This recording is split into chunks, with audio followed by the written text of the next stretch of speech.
right, so we're back here on Dune Road with this V-Rail flight stacked system that's been in the making for a good bit of time here. V-Rail has put an unbelievably amazing white stain on that was to our customer's preference.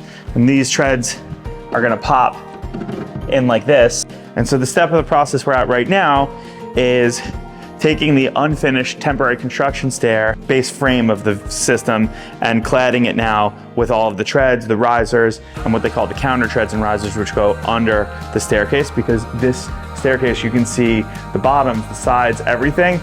All of the steel you see here will be covered in beautiful finished wood, just like that sample. The basic overview of the layers are, we have these types of pieces, which are these pieces of plywood, we've been calling them shims, but they're really like plywood padding that pops on, like you can see right here. Then on top of that goes a black gasket, a little piece of neoprene. After the glass is bolted on, we'll attach end covers that look just like the same finished wood so that you won't see any steel, any fasteners, any of that.